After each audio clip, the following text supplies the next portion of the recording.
History in 3 is back because on June 19th, 1865, the last slaves were freed in Galveston, Texas. But didn't Abraham Lincoln sign the Emancipation Proclamation in 1863? Well, yes, but black people had been carving out freedoms long before the Emancipation Proclamation. From going into forests and swamps, transforming their homes into gathering places to find out paths to freedom, to running away, and especially insurrection.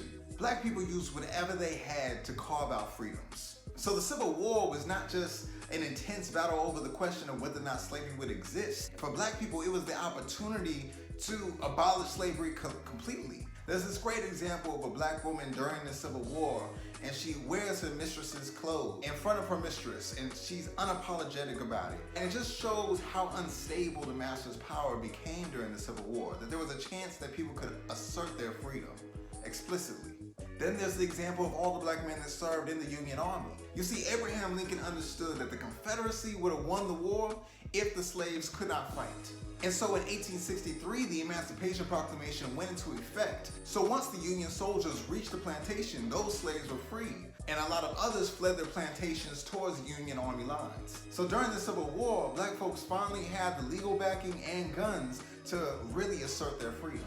The Civil War created the grounds for black people to free themselves. Slave owners moved in droves to Texas in a final attempt to prevent the emancipation of their slaves. Texas was kind of the final frontier of plantation slavery.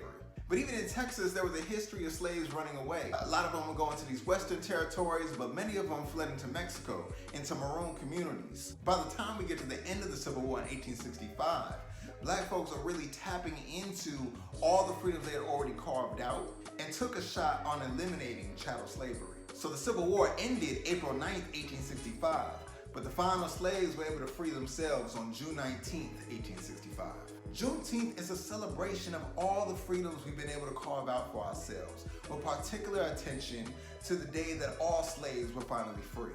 But it is also an opportunity to check our realities. Emancipation did not mean that we were full citizens or completely free in any regards. Our labor continued to be exploited, black codes criminalized all black people, incarceration and poverty plagued us. Emancipation did not necessarily bring a better quality of life, but it was a necessary step in our struggle for liberation, complete freedom.